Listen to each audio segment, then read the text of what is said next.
fallout over President Trump's plan to end the immigration program known as DACA continues, with 15 states and the District of Columbia filing suit to block the move. The Democratic attorneys general who brought on the lawsuit claimed the president's plan to end protection against deportation for young immigrants was motivated by prejudice against Mexicans. The AG cited the president's previous statements referring to some Mexican immigrants as rapists and his decision to pardon former Arizona Sheriff Joe Arpaio late last month. But fresh off his new deal with Democratic lawmakers on the debt ceiling and more, here's what the president said on board Air Force One about the program impacting young, undocumented immigrants. Mr. President, what do you say to those who say there are mixed signals coming from the White House over DACA? You punched it. No mixed signal at all. Congress, I really believe, wants to take care of the situation. Really believe it. Even very conservative members of Congress, I've seen it firsthand.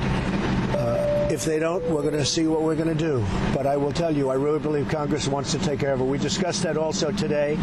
And Chuck and Nancy would like to see something happen, and so do I. Joining us from Capitol Hill, member of the Senate Judiciary Committee, Democratic Whip Dick Durbin. Good to have you on board. A lot to talk to you about. First of all, what do you make of what happened in the Oval Office yesterday with Chuck and Nancy? Well, I can tell you, I thought it was an important step forward because the government will not shut down. The economy is not going to be stopped. We're going to have a temporary funding bill, and we're going to provide hurricane relief to Houston, Texas, and the areas that were affected. So it was a good bipartisan step forward. I'm going to vote for it today. All right. Go ahead, Willie. Senator Durbin, I want to ask you about the DREAM Act, which you're sponsoring. You need 8 Republicans to get to the 60-vote threshold. Has that dynamic now been changed with what the president did, kicking the can over to Congress the other day? Well, I think the president can help us. We need his voice in support of a good approach, passing the DREAM Act, making sure that we do it in a bipartisan fashion. You know, I really was saddened, disappointed, maybe even angry with the decision this week to end DACA. I thought Attorney General Sessions' comments on this were inappropriate and really didn't reflect what the president had been saying over and over about we love the Dreamers. But I want to say, next to the sadness I feel for these people affected, 780,000 and their families, the overwhelming public sentiment in America is in support of their cause. And that tells me we have a rare opportunity. I've been at this for a long time. We have a rare opportunity to pass bipartisan legislation this year. Yeah, we want to show you what Steve Bannon had to say on that in just a moment. Joe, jump in. I was just wondering, Senator, do you think it's actually possible to achieve bipartisan immigration reform with Donald Trump, of all people? Is this Nixon going to China? Well, it could be, Joe, because, you know, just take a look at the hard statements he made about immigration during the course of the campaign. But there was, after the election, there was always an asterisk when it came to the Dreamers and DACA. He said good things about them. He looked me in the eye the day of his inauguration and said, we're going to take care of those kids, Senator. And I really want to stand with the president if he is willing to help us reach that goal.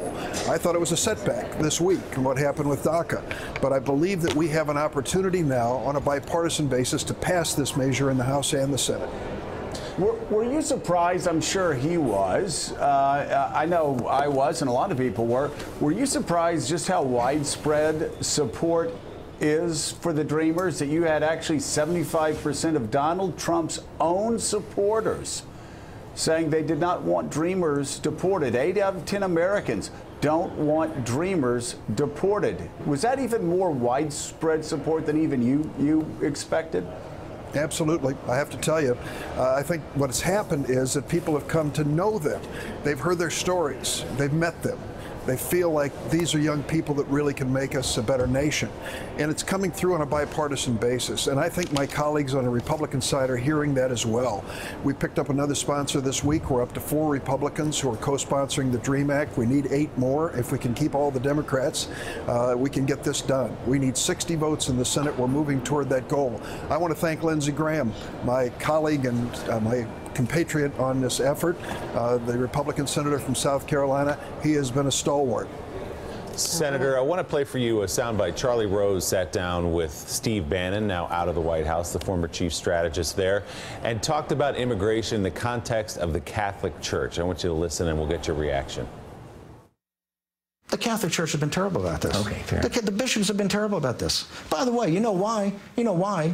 Because unable to really to come to grips with the problems in the church, they need illegal aliens. They need illegal aliens to fill the churches. It's obvious on the face of it. That's what the entire Catholic bishops condemning. They have an economic interest. They have an economic interest in unlimited immigration, unlimited illegal immigration.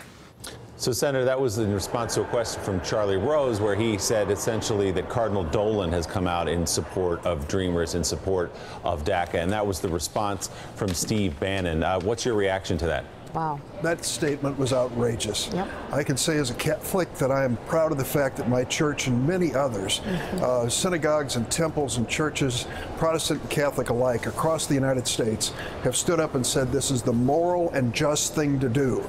Mr. Bannon, Breitbart, doesn't get it. He believes that they're doing this just for some economic motive. He ought to stop for a moment and reflect on what the gospel says about what Christ told us to do when it came to accepting the stranger. That is motivating people of all religions to step up, and what Mr. Bannon said was an outrage. Amen. Mark, we were talking about tax reform earlier and whether the president's actions yesterday might lead to discussions between your party and the White House on tax reform. You know generally what the White House wants currently. How would they have to change their tax plan to potentially get your support to work with the president on tax cuts and tax reform? Here's what it comes down to. If we are serious about tax reform, we're not talking about tax breaks for the wealthiest people in America. We need tax reform that reaches down to working families and gives them a fighting chance. These working families across America are falling behind. They're working hard, they're more productive, their companies are more profitable. They don't see it in their paycheck. What are we going to do in tax reform to help them? And secondly, I might say to my Republican friends, have you forgotten about the deficit?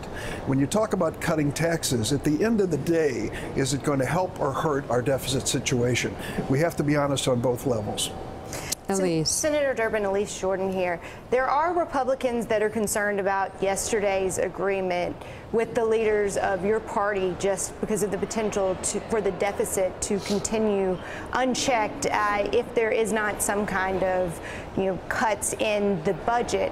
How do you think that yesterday either helps or harms Republicans when it comes to getting cuts to the budget? I can tell you that yesterday was not about policy. It was about giving us an opportunity over the next 90 days to come together on a bipartisan basis. That's how you achieve things in Washington. That's what the American people are looking for. We saw this effort on the Affordable Care Act, Obamacare. It went on for 7 wasted months as far as I'm concerned.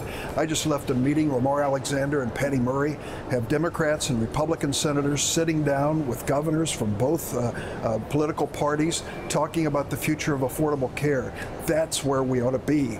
And we ought to do the same thing when it comes to policy on spending and policy on taxes. Let's do this on a bipartisan basis. Mike. Senator, I want to go back to the Bannon clip that we just played. I'm not questioning his faith. I don't know anything about his faith. But I do question his knowledge of the faith and the idea that he insinuates in that clip that the Catholic Church is interested in DACA basically to get more second collections at Sunday Mass from immigrants. I've been lucky to have been around the world a couple of times. I've seen Maryknols and Jesuits in Central America and Southeast Asia. You come from Chicago, where Cardinal Bernardine was a symbol of the Catholic Church, taking care of the least among us. And today, Chicago is in the grips of nearly daily violence, gun violence, and yet you have Catholic priests and ministers and rabbis out there standing in between the violence, the everyday violence in people's lives, whether it's the violence of poverty or the violence of a handgun.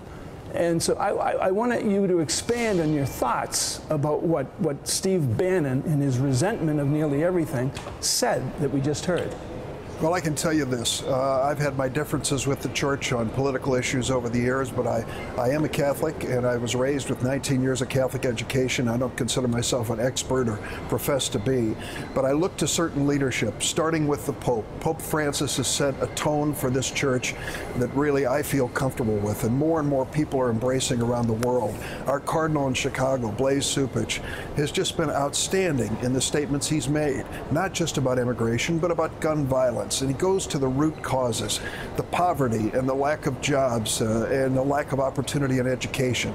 And I think our church is really focusing on that.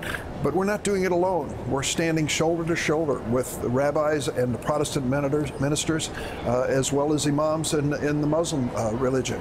We believe this can be done across the board. We can bring together a community of faith that supports a positive and progressive view about where we can go as a nation. I'm afraid Mr. Bannon will never get close to that ideal.